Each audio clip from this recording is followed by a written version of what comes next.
Quando pensamos em civilizações antigas, muitas vezes imaginamos templos monumentais, exércitos poderosos e cidades comerciais prósperas.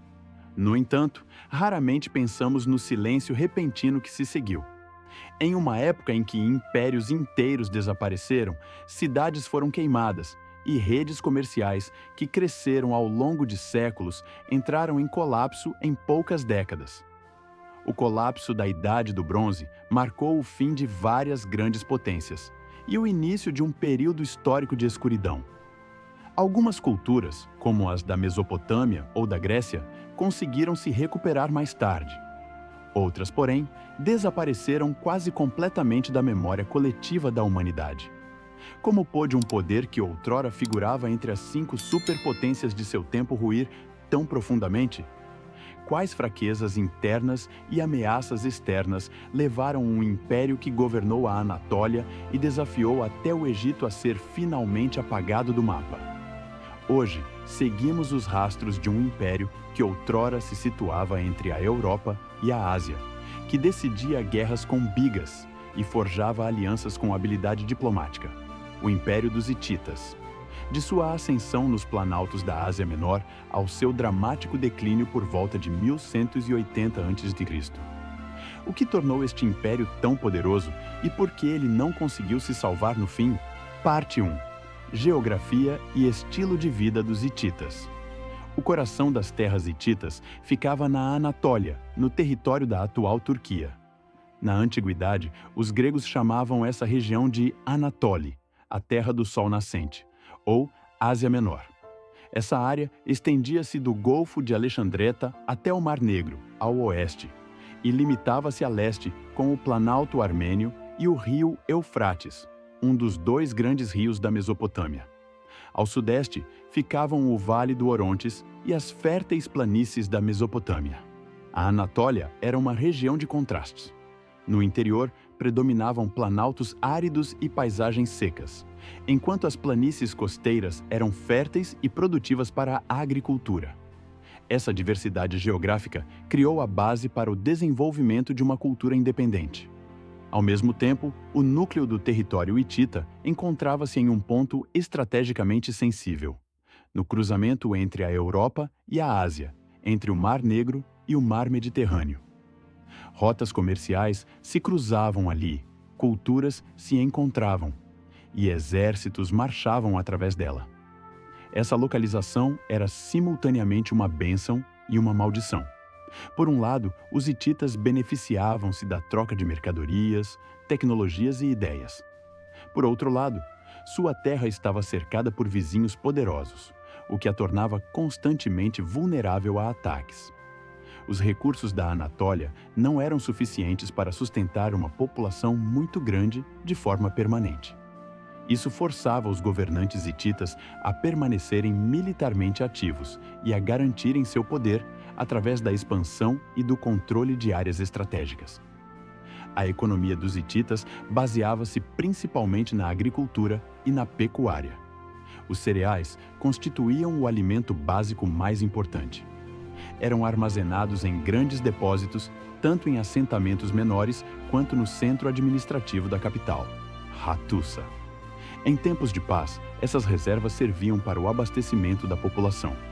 Em tempos de guerra, tornavam-se a base da logística militar e garantiam o suprimento das tropas, por vezes até complementadas com vinho para fortalecer o moral.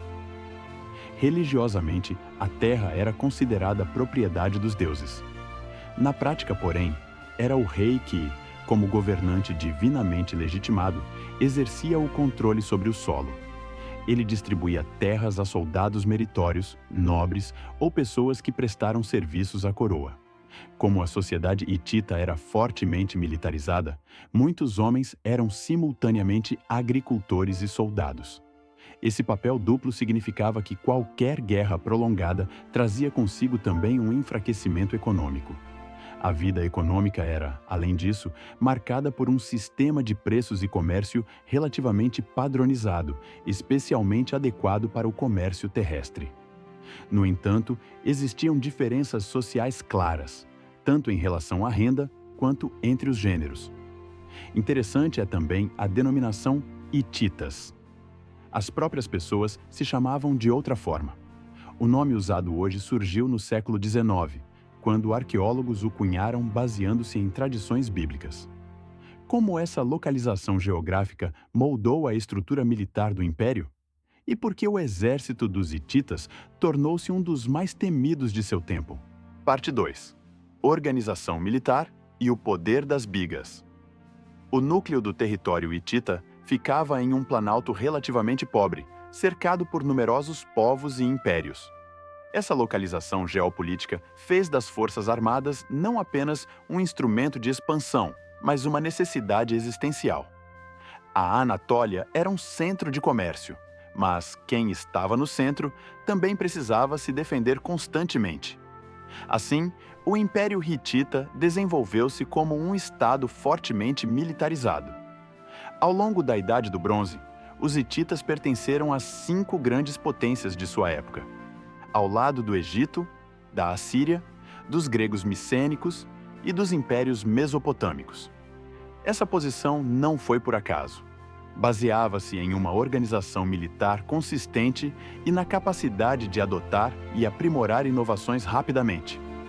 O núcleo do exército hitita era formado pela infantaria. A maioria dos soldados eram também agricultores, mobilizados em caso de guerra. Em tempos de paz, muitos deles viviam perto da capital, Hattusa, onde eram alojados em quartéis. Quando não estavam treinando ou lutando, apoiavam trabalhos agrícolas ou cumpriam tarefas especiais a serviço do rei. Um papel especial, no entanto, era desempenhado pelas bigas. Embora fossem limitadas em número, eram consideradas as unidades de elite do império. Na Guerra Antiga, as bigas eram plataformas móveis para ataques rápidos e brechas táticas. Os carros hititas eram de construção robusta e geralmente ocupados por vários guerreiros, o que lhes conferia grande poder de impacto. O Estado controlava rigorosamente a produção de armas.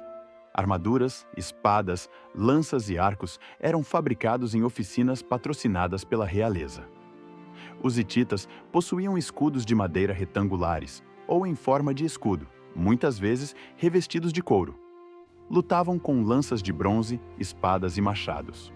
Achados arqueológicos indicam que alguns soldados também usavam armaduras de escamas ou vestes protetoras.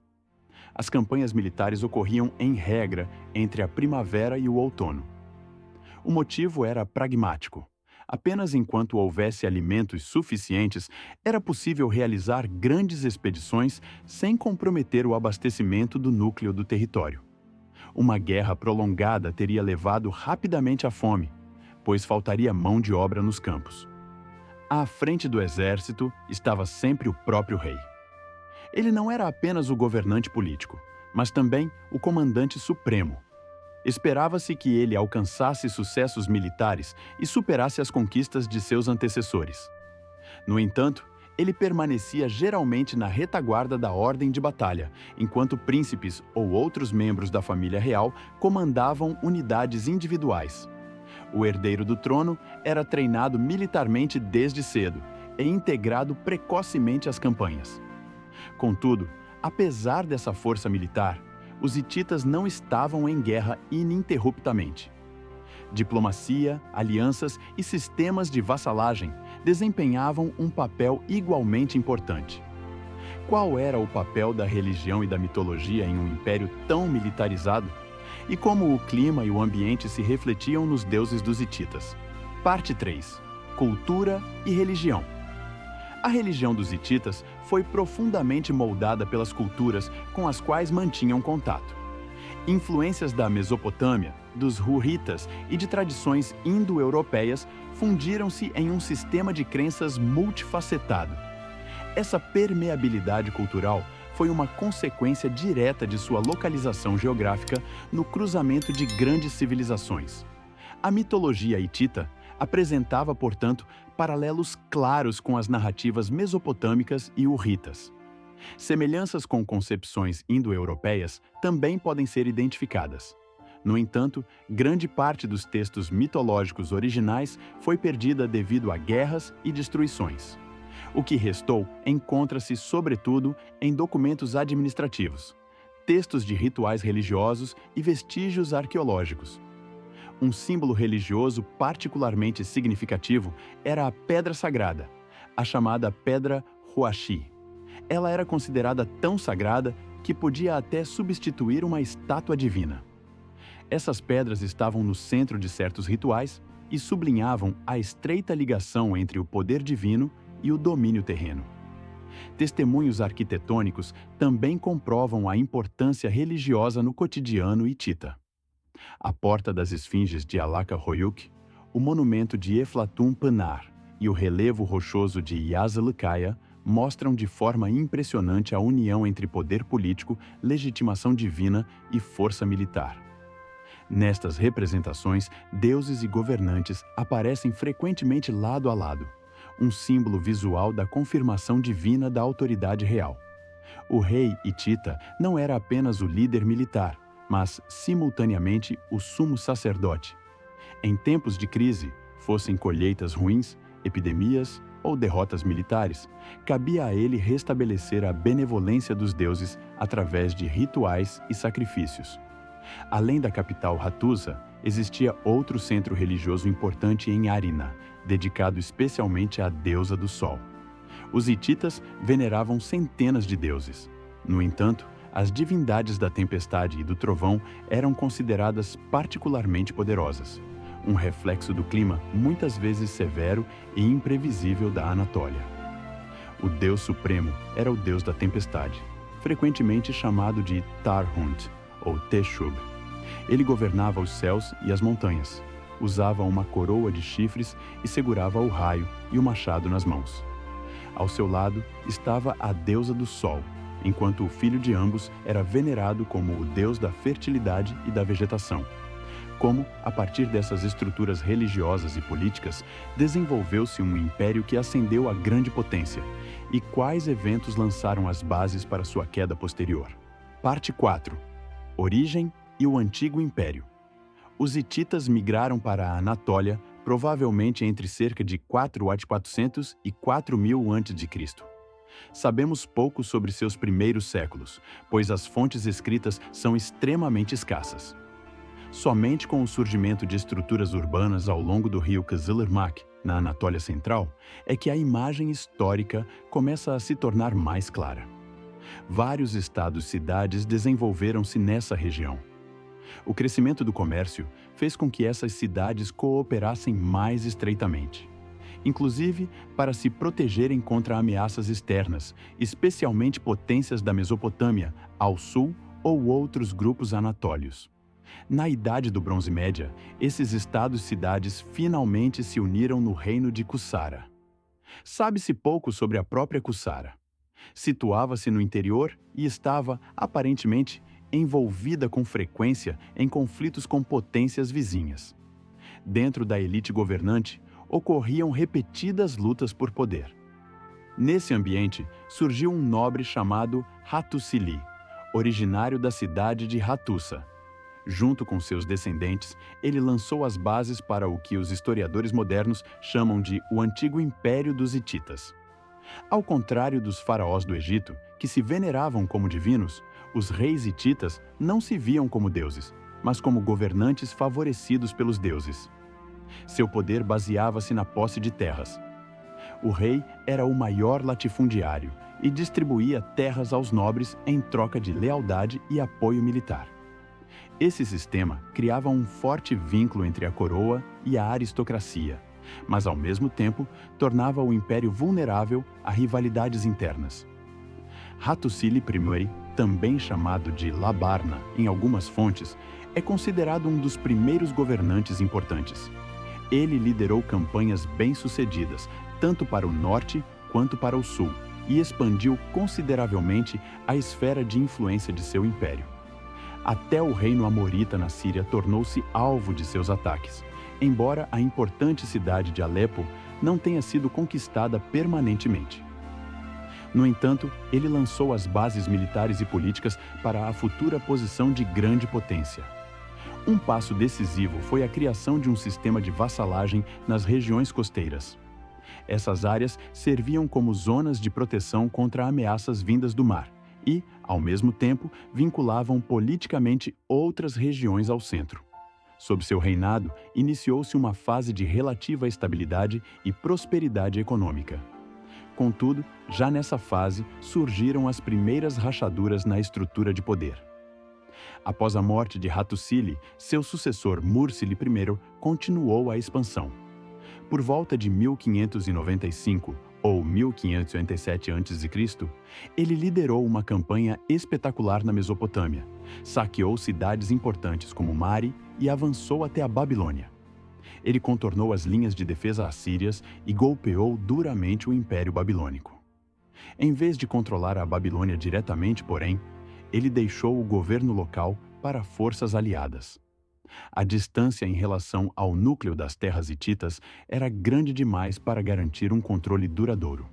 Essa decisão revelou-se, inicialmente, estrategicamente sensata.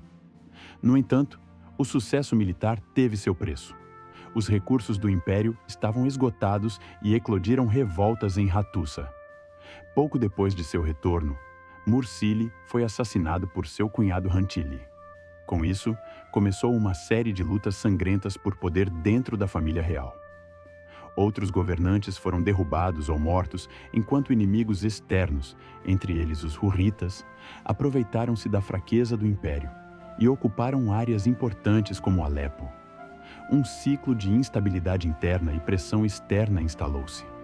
O antigo império começou a vacilar cada vez mais. Como pôde um Estado que havia conquistado a Babilônia mergulhar tão rapidamente no caos? E quem finalmente quebraria essa espiral de violência e incerteza? Parte 5. As reformas de Telepinu. Após décadas de intrigas sangrentas, assassinatos e lutas internas por poder, o Império Hitita encontrava-se em uma fase de profunda instabilidade. Reis eram derrubados, genros assassinavam sogros, filhos levantavam-se contra seus pais. Enquanto a família real lutava entre si, inimigos externos aproveitavam a fraqueza do Estado e avançavam sobre territórios anteriormente controlados. Nesse período, destacou-se Telepinu, que reinou entre cerca de 1525 e 1500 a.C. Seu objetivo não era a expansão, mas a estabilização. Para acalmar a situação, ele firmou uma aliança com um reino hurrita. Contudo, sua maior e mais duradoura realização foi uma reforma política interna, o chamado Edito de Telepinu. Com esse edito, ele regulamentou de forma vinculativa a sucessão ao trono. No futuro, a sucessão deveria ser claramente definida para evitar as recorrentes lutas sangrentas por poder. A sucessão legítima foi estabelecida, limitando assim a margem para usurpações. Esse documento representa uma das primeiras regulamentações conhecidas para a estabilização dinástica na história. Além disso, Telepinu fortaleceu o chamado Sistema Pancus. Esse órgão, que de certa forma se assemelhava a uma assembleia, tinha a função de aconselhar o rei e, em certas questões, também de controlá-lo. O Pancus podia discutir assuntos políticos e era um instrumento de limitação do poder arbitrário. Em sua estrutura, é considerado uma forma primitiva de monarquia controlada. As reformas de Telepinu encerraram a fase do Antigo Império. Elas criaram uma nova base para a estabilidade, mas não conseguiram eliminar completamente os desafios estruturais do Império. Seria essa nova ordem suficiente para garantir a segurança do Império a longo prazo? Ou novas crises já aguardavam no horizonte? Parte 6. O Império Médio e a fase de enfraquecimento. Existem relativamente poucas fontes preservadas sobre o Império Médio dos Hititas. No entanto, é certo que essa época foi marcada por contínuas tensões militares. Os constantes conflitos forçaram o Império, inclusive, a deslocar sua capital temporariamente mais para o leste, a fim de melhor se proteger contra ameaças. No ano de 1465 a.C., Tudalia Prienses subiu ao trono após seu antecessor ter sido assassinado. Essa mudança de poder também mostra que a estabilidade interna permanecia frágil. Tudalia conseguiu, contudo, consolidar a situação no leste e, ao mesmo tempo, recuperar territórios perdidos no sul. Evidências arqueológicas indicam que ele foi um dos primeiros governantes hititas a firmar tratados de igualdade com outros estados anatólios, um passo diplomático que visava assegurar o império externamente. Depois dele, outros reis, incluindo Hattusili II e Tudhaliya II, lideraram campanhas no oeste e no norte. Gradualmente, conseguiram reconquistar territórios que haviam sido perdidos desde os anos de crise. No entanto, a estabilidade permaneceu ilusória. Sob Arnuwanda I, que reinou aproximadamente entre 1390 e 1370 a.C., a situação agravou-se novamente. Enquanto os conflitos com potências da Anatólia Ocidental continuavam, eclodiu uma rebelião interna. Simultaneamente, povos vizinhos como os Casca aproveitaram-se da fraqueza do império e começaram a atacar cidades importantes. Eles saquearam áreas, ocuparam territórios e ameaçaram até a antiga capital, Hattusa. A liderança hitita viu-se forçada a recuar. A capital foi abandonada e a corte retirou-se para Samurra e, mais tarde, até para Sapinua. A pressão era tão grande que muitos observadores provavelmente acreditaram que o império estava prestes a sofrer um colapso final. A fraqueza tinha causas estruturais. O núcleo do território era pouco povoado e não conseguia fornecer tropas suficientes de forma permanente para assegurar um território vasto. Cada derrota militar tinha consequências imediatas para a estabilidade de todo o sistema. Seria este o começo do fim? Ou os hititas conseguiriam se reerguer mais uma vez? Parte 7. A reascensão sob Suppiluliuma I. Em uma fase em que o Império Hitita quase ameaçava desmoronar, surgiu uma nova figura de liderança. Após a morte de Arnuwanda I, Tudhaliya III subiu ao trono e tentou, inicialmente sem sucesso, reconquistar territórios perdidos. A capital havia caído. Potências inimigas como os Casca tinham devastado grande parte do norte, e a situação no leste e no oeste também era insegura. Contudo, finalmente conseguiu-se retomar a iniciativa. As tropas hititas conseguiram repelir os Casca e estabilizar áreas importantes. Um ponto de virada decisivo foi a reconquista de Hattusa, o centro simbólico e político do império. Esse sucesso marcou o início de uma nova consolidação. Dessa estrutura de poder, Suppiluliuma I emergiu como o novo governante.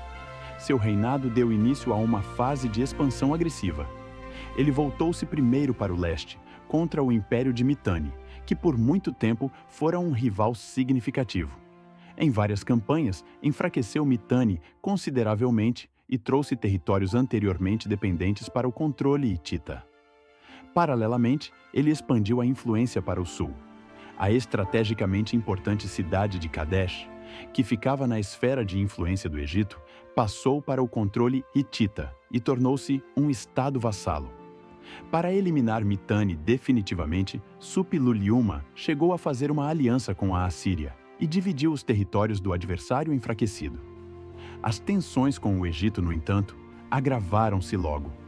Depois que territórios egípcios foram repetidamente pressionados por tropas hititas, a corte egípcia propôs uma união dinástica. Um príncipe hitita deveria viajar para o Egito e tornar-se faraó lá.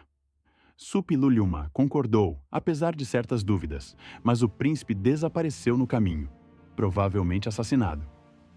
Em seguida, os hititas acusaram o Egito e iniciaram campanhas de retaliação. Muitos prisioneiros foram levados para a Anatólia. Entre eles, porém, havia também doentes que introduziram uma praga no império. O próprio Suppiluliuma I foi vítima dessa doença. Apesar dessa perda grave, o império permaneceu uma grande potência. Contudo, o confronto com o Egito não terminou ali. Ele culminaria em uma das batalhas mais famosas da antiguidade. Parte 8. A Batalha de Kadesh. As tensões entre o Império Hitita e o Egito explodiram finalmente no ano de 1274 a.C., na Batalha de Kadesh. Do lado hitita, o rei Muwatalli II liderava o exército, enquanto do lado egípcio, o faraó Ramsés II assumiu pessoalmente o comando. Duas grandes potências da Idade do Bronze estavam agora frente a frente. Os egípcios avançaram com cerca de 16 mil infantes e cerca de 2 mil bigas. Os hititas, por outro lado, mobilizaram não apenas suas próprias tropas, mas também numerosos contingentes de aliados e vassalos. Sua força militar compreendia entre 15 mil e 40 mil infantes e cerca de 2.500 bigas. Assim, Kadesh é considerada uma das maiores batalhas de bigas da história antiga. Ramsés II foi, no entanto, enganado por espiões hititas. Haviam-lhe relatado que o exército inimigo ainda estava longe, perto de Alepo. Na realidade, Muwatalli já havia concentrado suas tropas nas proximidades de Kadesh. Quando Ramsés avançou prematuramente com uma parte de suas forças, viu-se subitamente em uma situação perigosa.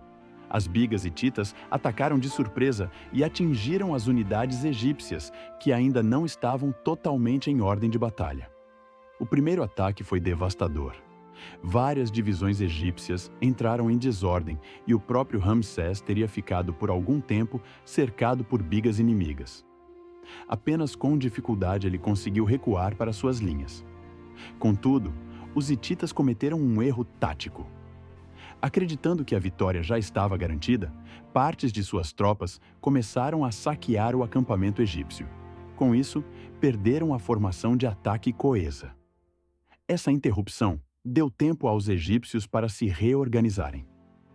Unidades de reforço chegaram e estabilizaram a frente. Nos combates seguintes, as bigas hititas foram sendo repelidas, especialmente pelas bigas egípcias, mais leves e ágeis.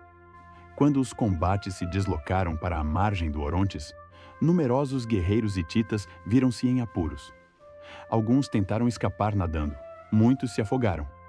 Apesar de perdas consideráveis, Muwatalli II manteve o controle sobre Kadesh. Ramsés II, por sua vez, não foi capaz de conquistar a cidade. Ambos os lados proclamaram posteriormente sua vitória. Na verdade, porém, a batalha terminou sem uma decisão clara. Nos anos seguintes, continuaram a ocorrer tensões e conflitos de fronteira. Finalmente, no ano de 1258 a.C., foi firmado um tratado de paz, um dos primeiros tratados internacionais entre estados conhecidos na história. Hititas e egípcios comprometeram-se com uma política de não agressão mútua e assistência. Mas nem mesmo esse sucesso diplomático pôde evitar o declínio a longo prazo do Império Hitita. Parte 9. O declínio e a queda. Após a Batalha de Kadesh e o Tratado de Paz com o Egito, o Império Hitita começou gradualmente a perder força. Embora o acordo de 1258 a.C. tenha assegurado temporariamente a fronteira sul, uma nova ameaça fortalecia-se no leste: o Império Assírio. A Assíria dispunha de planícies férteis, uma população crescente e um exército cada vez mais profissional. Sua influência expandiu-se para além da Mesopotâmia e começou a ameaçar seriamente a posição hitita na Anatólia Oriental. Nessa situação, o entendimento com o Egito foi também um passo estratégico para não ter que enfrentar simultaneamente duas grandes potências. Tudhaliya IV, que reinou aproximadamente entre 1240 e 1215 a.C., é considerado um dos últimos governantes importantes do Império. Ele enfrentou desafios colossais. Eventos climáticos extremos, como períodos de seca e inundações, enfraqueceram a produção agrícola. Ao mesmo tempo, a pressão militar da Assíria aumentava. Para garantir o abastecimento, Tudhaliya mandou construir grandes sistemas de irrigação. Além disso, buscou alianças diplomáticas, inclusive com a Babilônia, para conter o avanço assírio. Inicialmente, o Império ainda conseguiu oferecer resistência. Contudo, reveses militares contra a Assíria e a perda da ilha de Chipre, uma importante fonte de cobre e base estratégica, pioraram consideravelmente a situação. Embora um governante posterior, Suppiluliuma II, tenha conseguido recuperar Chipre temporariamente, isso não alterou a decadência estrutural. O império estava sobrecarregado. O sistema de vassalagem, que outrora trouxera estabilidade, tornara-se agora um fardo. O exército precisava ser distribuído por uma vasta área, o que reduzia seu poder de impacto. Somaram-se a isso novos adversários, difíceis de definir, grupos frequentemente referidos nas fontes como povos do mar. Eles surgiram no final da Idade do Bronze, na região do Mediterrâneo Oriental, e atacaram numerosas regiões costeiras. Territórios hititas, como a Cilícia e Chipre, também sofreram sua pressão. Por volta de 1180 a.C., a capital Hattusa finalmente caiu. A cidade foi destruída e incendiada. Com ela, desapareceu o centro político do império. Um império de outrora, que havia conquistado a Babilônia e desafiado o Egito, desintegrou-se. As causas residiam tanto em ataques externos quanto em fraquezas internas. Estruturas sobrecarregadas, recursos limitados, conflitos internos recorrentes e crises climáticas. Mas seria este realmente o fim definitivo? Ou o legado dos hititas continuou vivo de outra forma? Com a queda de Hattusa, o Império Hitita desapareceu como grande potência do cenário político. A Assíria assumiu grandes partes de seu antigo território e as relações de poder na Anatólia mudaram fundamentalmente. No entanto, o desaparecimento do império não significou o apagamento total de seu legado cultural. Nos séculos seguintes, surgiram os chamados pequenos estados neo-hititas, cujos governantes se baseavam nas tradições do antigo império. Esses estados perduraram por várias gerações, antes de serem definitivamente incorporados pelo Império Neo-Assírio no século VIII a.C. O Império Hitita foi outrora uma das potências dominantes de seu tempo, militarmente forte, diplomaticamente habilidoso, religiosamente enraizado. E, no entanto, não conseguiu resistir permanentemente às pressões estruturais, crises climáticas e ataques externos. Talvez resida precisamente nisso a lição real de sua história. Mesmo os maiores impérios não são invulneráveis. Eles surgem, crescem e podem igualmente desaparecer novamente.